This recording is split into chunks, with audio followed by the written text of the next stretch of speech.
Alors, nous sommes arrivés en Amérique du Sud et là, immédiatement, je suis captivé par une image.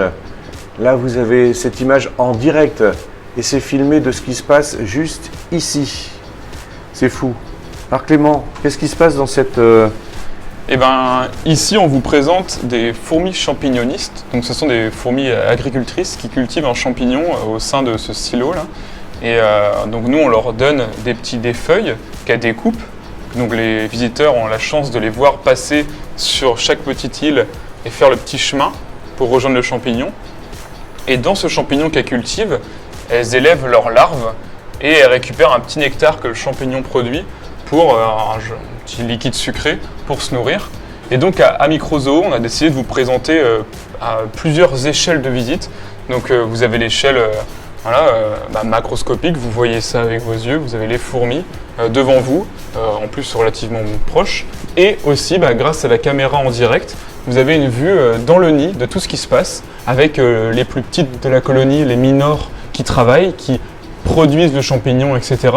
Et les majors qui arrivent avec les feuilles qui les donnent en fait aux minors pour qu'elles les découpent.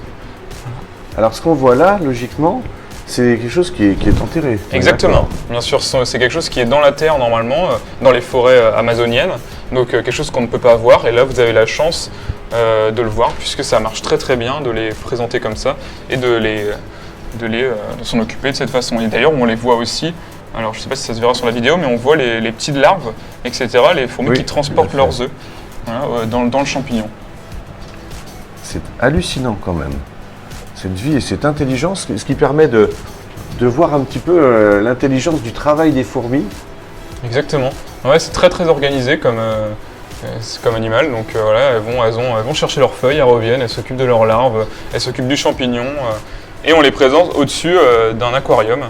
Ce qui est assez unique aussi, ce sont des fourmis insulaires. Donc comme ça les poissons empêchent les fourmis finalement de mettre un pied dans l'eau et de fuir, d'aller chercher les feuilles dans nos autres terrariums.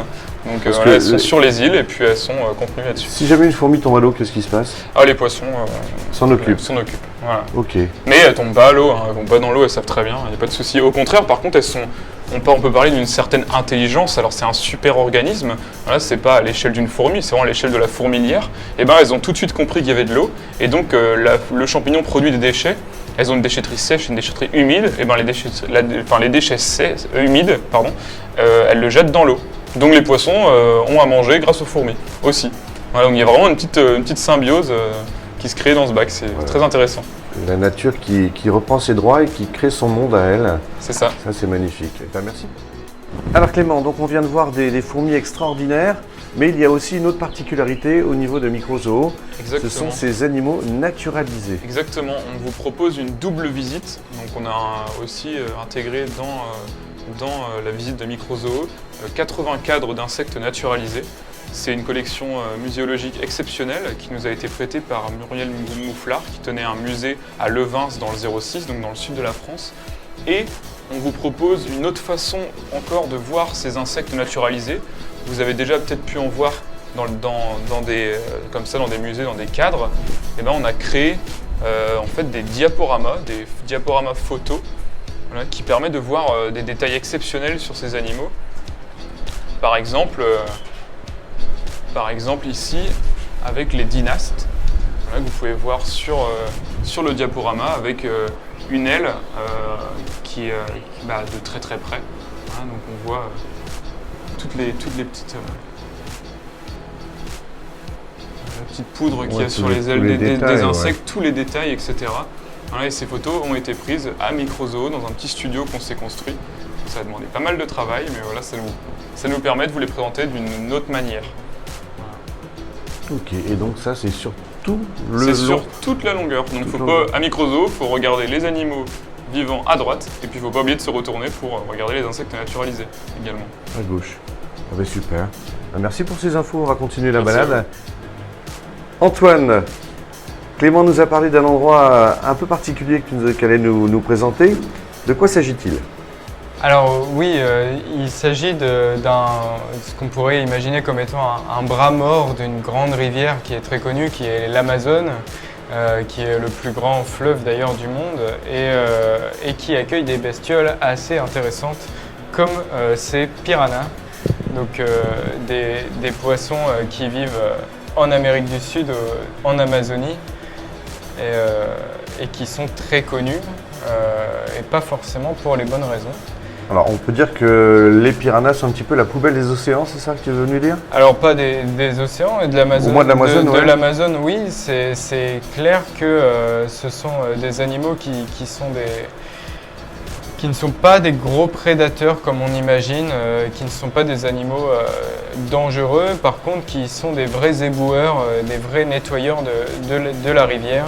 Ils se nourrissent de cadavres ou de poissons et autres animaux blessés, donc ce qui évite la prolifération de bactéries et ce qui permet à l'eau de rester relativement saine. Et en plus de ça, ils ont un deuxième rôle, c'est qu'ils sont tellement nombreux, ils vivent dans des densités tellement énormes qu'ils servent de nourriture en fait. Tous les grands animaux de l'Amazonie se nourrissent de piranhas, que ce soit les dauphins roses, les caïmans ou les loutres géantes, des choses comme ça. Alors on voit souvent cette image dans les films, le piranha qui attaque l'humain et qui le dévore entièrement. Ça, c'est plus pour les films ou c'est vrai? C'est totalement pour les films. Ah oui, on est d'accord. Ce sont des vrais trouillards et le seul moyen de se faire mordre, ce serait de mettre dans l'eau vraiment qu'une toute petite partie, un doigt ou une main traînée. Peut-être que là, ils oseraient essayer de mordre pour goûter. Maintenant, si on, ne serait-ce qu'à notre échelle, là, avec nos 15 piranhas, si on plonge le bras dans l'eau, ils s'enfuient tous, ils se mettent vraiment à l'opposé dans le bac. Donc quelqu'un qui plongerait au milieu d'un banc de piranhas, en fait, leur ferait surtout très très peur. Voilà, donc à découvrir ici au Microzoo, cette petite colonie qui peut se reproduire également? Oui, on a d'ailleurs de la reproduction.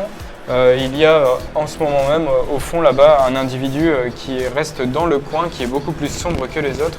Et ça, c'est une femelle qui a fait son nid et qui protège ses œufs. Super, ben voilà. On va pas tout dévoiler, on va continuer la visite et on se retrouve demain avec un autre continent. On va aller loin là. Ah, là, on va traverser le Pacifique, on va se rendre en Asie du Sud-Est. En Asie du Sud-Est. Eh bien écoute, on a hâte. Merci. Merci.